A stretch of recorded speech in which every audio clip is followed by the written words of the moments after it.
Terus, mau dipencet.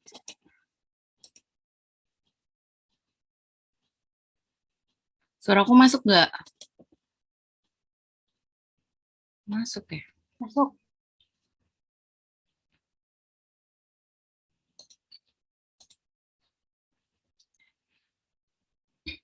Bismillahirrahmanirrahim. Assalamualaikum warahmatullahi wabarakatuh. Kami dari kelompok 6 Ekonomi Syariah akan mempresentasikan materi tentang model investasi Islam. Kelompok kami terdiri dari Fahmi Nur Hakim, Hera N.A., Ibnu Hajar Sumantri, Novel Diva Aulia, Konaita Azma Syahida, dan Violita. Next. Yang pertama ada pandangan Islam tentang kegiatan investasi. Investasi berasal dari bahasa Inggris, investment dari kata dasar invest yang berarti menanam. Dalam bahasa Arab, investasi disebut dengan istitsmar yang bermakna menjadikan berbuah, berkembang, dan bertambah jumlahnya. Islam memberi rambu-rambu atau batasan tentang investasi yang diperbolehkan dan tidak diperbolehkan untuk dilakukan oleh pelaku bisnis, seperti para investor, pedagang, supplier, dan siapapun yang terkait dengan di dunia ini. Pandangan Islam tentang investasi adalah sangat penting dan perlu persiapan. Hal ini tersirat dalam Al-Quran, Surat Al-Hasyr ayat 18, yang menyeru orang-orang beriman agar mempersiapkan diri untuk hari esok. Salah satu persiapan itu, kalau dilihat dari perspektif ekonomi, adalah investasi. Next. Kemudian, etika investor saat berinvestasi. Investasi adalah jenis kegiatan usaha yang mengandung risiko karena berhadapan dengan unsur ketidakpastian, sehingga berpengaruh terhadap return atau kembalian yang tidak pasti dan tidak tetap. Oleh karena itu, Islam sangat mengecam perilaku membungakan uang dan masuk kategori riba. Sebaliknya, Islam mendorong masyarakat ke arah usaha real atau nyata atau produktif dengan cara menginvestasikan. Agar terhindar dari praktik investasi yang tidak islami, maka ada beberapa hal prinsip dalam investasi yang harus menjadi acuan dan landasan bagi para investor. Yang pertama ada tidak mencari rezeki pada hal yang haram, yaitu baik dari segi zatnya maupun cara mendapatkannya, serta tidak menggunakan untuk hal-hal yang haram. Yang kedua ada tidak menzolimi dan tidak dizolimi. Yang ketiga, keadilan pendistribusian pendapatan. Yang keempat, transaksi dilakukan atas dasar ridho sama ridho atau antaradin. Yang kelima, tidak ada unsur riba, maisir, perjudian, spekulasi, dan goror, atau ketidakjelasan samar-samar. Next.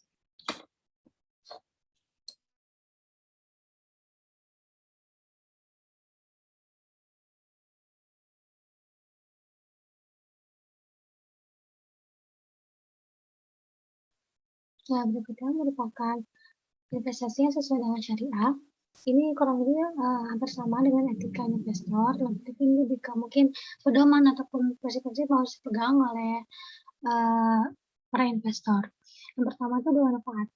Bermanfaat yang dimaksudkan di sini itu bersifat general ya, jadi tidak terfokus kepada mungkin barangnya saja, gitu. Tapi investasi yang dilakukan harusnya bermanfaat bagi hal orang banyak, walaupun mungkin tidak bisa kita pungkiri ya bahwasanya kita melakukan kegiatan investasi itu untuk mendapatkan keuntungan untuk diri kita sendiri gitu. Tapi kita harus memperhatikan juga dari seluruh proses dari proses input hingga output dari apa yang kita investasikan tersebut. Berikutnya merupakan yang uang sebagai alat tukar. Jadi tentu saja karena uang adalah alat tukar utama di dalam kegiatan ekonomi. Yang ketiga, menerima risiko yang timbul. Jadi risiko itu pasti dalam berinvestasi tidak hanya ada return ataupun gain yang didapatkan dan dividen yang dapat diberikan kepada pengembangan investasi gitu, tapi dapat juga terdapat risiko-risiko seperti mungkin bangkrut dan sebagainya, dan itu harus kita terima juga. Yang keempat, pengelolaan risiko. Dari risiko yang telah tersebut, kita harus mengelola risiko tersebut atau kita tanggulangi agar dapat menjadi persiapan di keadaan mendatang.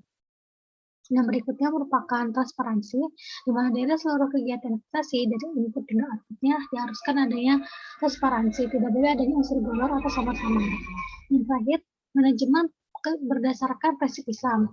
Jadi dari seluruh kegiatan pengelolaan itu harus dilakukan dengan prinsip-prinsip Islam. Berikutnya merupakan produk investasi syariah, kurang lebih ada 6. Yang pertama merupakan saham syariah, dan seperti dalam umum juga bahwa saham itu merupakan suatu harga yang dikeluarkan oleh investor untuk memberikan dana kepada produsen. Dan berikutnya merupakan exchange trade fund syariah, merupakan reksadana yang berbentuk kontrak investasi yang bersifat kolektif dan unit penyertaannya itu diperdagangkan di bursa efek. Berikutnya merupakan reksadana. Reksadana ini merupakan penginvestasian modal dana pengelolaan di efek syariah yang dapat berupa saham dan instrumen syariah lainnya. Yang berikutnya merupakan dana investasi real estate syariah, di mana produk ini adalah investasi yang dikhususkan kepada real estate atau kurang lebih merupakan properti seperti gedung dan rumah. Nah, berikutnya obligasi syariah atau sukuk. Ini merupakan surat hutang yang diterbitkan oleh produsen yang membutuhkan dana gitu. Ini secara gampangnya dan umumnya atau tersebut juga obligasi merupakan sekuritisasi aset. Dan berikutnya merupakan efek beragun aset syariah. Ini merupakan efek beragun aset syariah adalah sebuah portofolionya yang terdiri dari aset keuangan berupa piutang pembiayaan atau aset keuangan lainnya yang dari seluruh akadnya menggunakan prinsip syariah. Produk investasi syariah ini seperti kita ketahui merupakan remake dari produk investasi konvensional. Sebenarnya seluruh produk keuangan konvensional syariah itu merupakan remake dari produk keuangan konvensional yang remake karena kan tidak adanya prinsip-prinsip yang diterapkan. Seperti itu. Selanjutnya definisi investasi. Di sini ada beberapa pandangan tentang pengertian dari investasi. Yang pertama itu berdasarkan menurut bahasa, seperti yang telah dijelaskan oleh rekan saya tadi. Kemudian ada menurut istilah yang memiliki arti, yaitu barang yang tidak bergerak atau barang milik perseorangan atau perusahaan yang dimiliki dengan harapan untuk mendapatkan pendapatan periodik atau keuntungan atas penjualan dan pada umumnya dikuasai untuk periode yang relatif panjang. Lalu ada menurut Kashmir dan Jafar, beliau mengatakan bahwa investasi sebagai penanaman modal dalam suatu kegiatan yang memiliki jangka waktu relatif panjang dalam berbagai bidang usaha atau proyek yang membutuhkan dana dengan tujuan memperoleh keuntungan. Sedangkan menurut Islam itu sendiri, investasi sebagai penanaman dana atau penyertaan modal untuk suatu bidang usaha tertentu yang kegiatan usahanya tidak bertentangan dengan prinsip syariah, baik objek maupun dalam prosesnya. Sedangkan menurut perhitungan pendapatan nasional, investasi merupakan pengeluaran untuk membeli barang modal dan peralatan produksi dengan tujuan untuk mengganti dan terutama menambah barang modal dalam perekonomian yang digunakan untuk memproduksi barang dan jasa di masa yang akan datang. Maka kesimpulan dari pengertian investasi tersebut yaitu kegiatan investasi yang memungkinkan suatu masyarakat untuk terus-menerus meningkatkan kegiatan ekonomi dan kesempatan kerja, meningkatkan pendapatan nasional, hingga meningkatkan taraf kemakmuran. Berikutnya.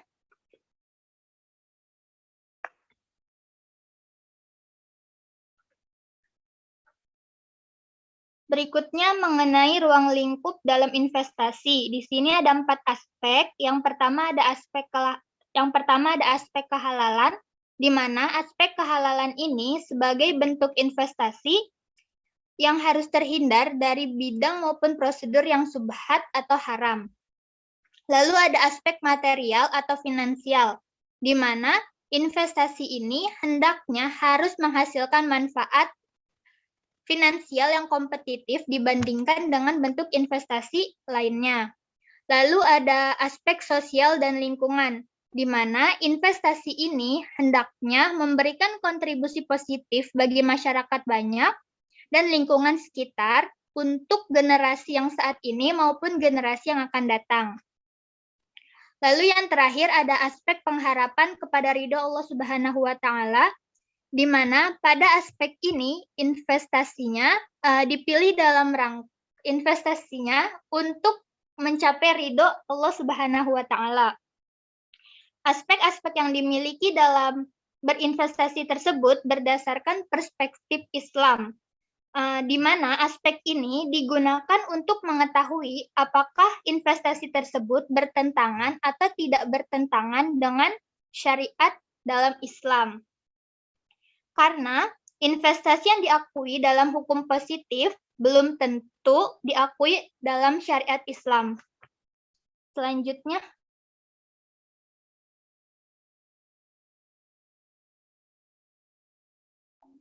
baik, selanjutnya ada dasar hukum investasi dalam Islam. Dasar hukum investasi dalam Islam ini ada dua. Yang pertama ini berdasarkan Al-Quran dan yang kedua berdasarkan Sunnah Nabi Muhammad SAW. Nah, yang berdasarkan Al-Quran ini terdapat dalam Quran Surah Al-Baqarah ayat 268, Quran Surat An-Nisa ayat 9, Quran Surat Yusuf ayat 47-49, Quran Surat Al-Hasyr ayat 18, dan Quran Surat Luqman ayat 34. Kemudian juga berdasarkan ayat-ayat di atas dapat diambil kesimpulan bahwa Islam memandang investasi sebagai hal yang sangat penting sebagai langkah antisipatif terhadap kejadian di masa depan. Seruan bagi orang-orang beriman untuk mempersiapkan diri atau antisipasi di hari esok mengidentifikasikan bahwa segala sesuatunya harus disiapkan dengan penuh perhitungan dan kecermatan.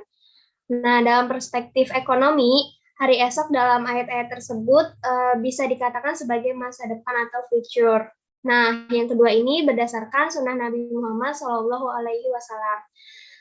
Ada suatu hadis dari Abu Hurairah radhiyallahu anhu bahwa Rasulullah SAW bersabda, Allah berfirman, aku menjadi orang ketiga dari dua orang yang bersekutu selama salah seorang dari mereka tidak berkhianat kepada temannya. Jika ada yang berkhianat, aku keluar dari persekutuannya, aku keluar dari persekutuan mereka. Hadis riwayat Abu Daud dan dinilai sahih oleh Al-Hakim. Nah, berdasarkan paparan hadis tersebut, dapat diketahui bahwa praktek investasi sudah ada sejak zaman Nabi Muhammad SAW. Bahkan beliau secara langsung terjun dalam praktik bisnis dan investasi. Beliau memberikan contoh bagaimana mengelola investasi, kemudian juga menghasilkan keuntungan yang banyak. Hal ini tidak terlepas dari pengalaman beliau yang lama sebagai pedagang dan juga pengelola bisnis atau mudharib. Oleh sebab itu, investasi dalam ajaran Islam tidak dilarang, bahkan dianjurkan supaya memberikan dampak dan manfaat yang luas dengan terciptanya lapangan pekerjaan dan juga lapangan usaha yang baru. Oke, mungkin boleh di next. Ya, baik. Selanjutnya adalah prinsip syariah dalam investasi. Yang pertama itu tidak mencari rezeki pada sektor usaha yang haram, baik dari segi zatnya maupun prosesnya, serta tidak mempergunakan hal yang haram. Lalu yang kedua, tidak menzalimi dan tidak pula dizalimi. Lalu yang ketiga, keadilan pendistribusian pendapatan. Lalu yang keempat, transaksi dilakukan atas dasar ridho sama ridho tanpa ada paksaan. Dan yang terakhir, tidak ada unsur riba, asyir atau perjudian, gahar atau ketidakjelasan, tadlis atau penipuan, daroh atau kerusakan dan kemudaratan, dan tidak mengandung maksiat. Nah, dari uraian tersebut itu dapat dipahami bahwa Islam sangat menganjurkan investasi, tapi bukan semua bidang usaha diperbolehkan dalam berinvestasi. Nah, aturan-aturan di atas itu menetapkan batasan-batasan yang halal atau boleh dilakukan dan haram atau tidak boleh dilakukan. Tujuannya adalah untuk mengendalikan manusia dari kegiatan yang membahayakan masyarakat. Nah, bisa di next.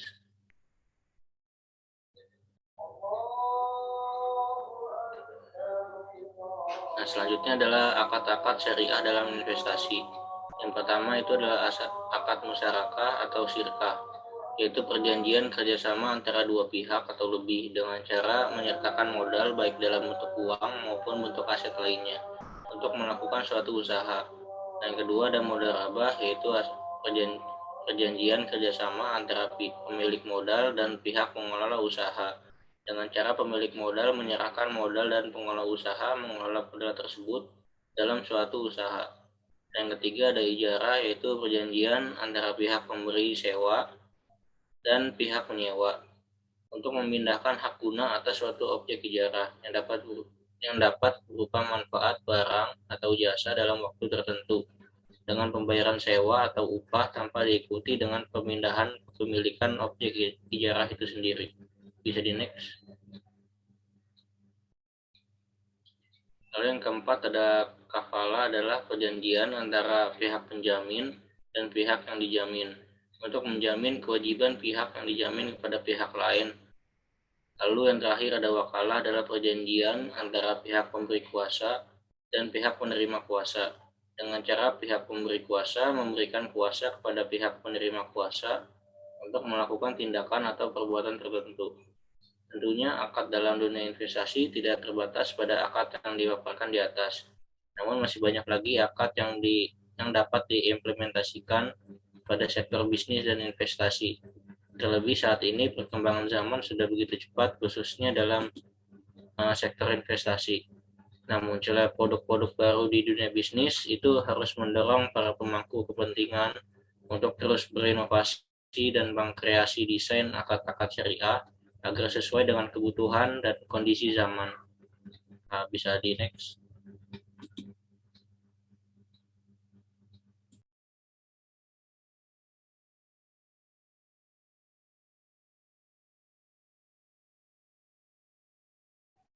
Ya, baik.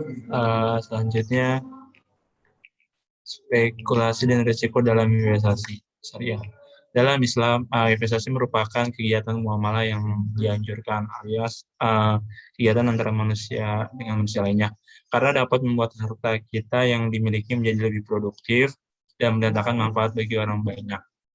Spekulasi sangat berbeda dengan investasi, walaupun memiliki kesamaan, yaitu mengandung ketidakjelasan. Dalam spekulasi, investor mengandalkan namanya keberuntungan nasib, atau bisa dibilang game of chance, dengan resiko yang besar dan tidak jarang dapat merugikan orang lain. Sedangkan investasi sendiri itu memiliki tingkat resiko yang wajar dengan kemungkinan kondisi untung dan rugi yang selalu mengikuti setiap aktivitas bisnisnya. Jadi spekulasi ini dilarang sama agama Islam karena jatuhnya modelnya mengandalkan kondisi, atau juga bisa disebut gambling atau dalam bahasa Arabnya gharar. Dalam hal ini terdapat beberapa unsur yang kayak ketidakpastian yang sangat tinggi. Perbedaan yang mencolok atau bisa dibilang perbedaan yang sangat mendasar dari antara spekulasi dan investasi sendiri itu jatuh pada penjudi tidak menggunakan pengetahuan terkait investasi yang dilakukan. Jadi spekulasi dia saat melakukan aktivitasnya tidak berdasarkan pengetahuan yang dia punya, tapi berdasarkan pada kondisi ataupun gamblingnya dia. Mungkin itu aja, bisa di next. Ya, terima kasih kepada teman-teman atas penjelasannya. Sekian presentasi dari kelompok kami, kurang lebihnya mohon maaf. Wassalamualaikum warahmatullahi wabarakatuh. Waalaikumsalam warahmatullahi wabarakatuh.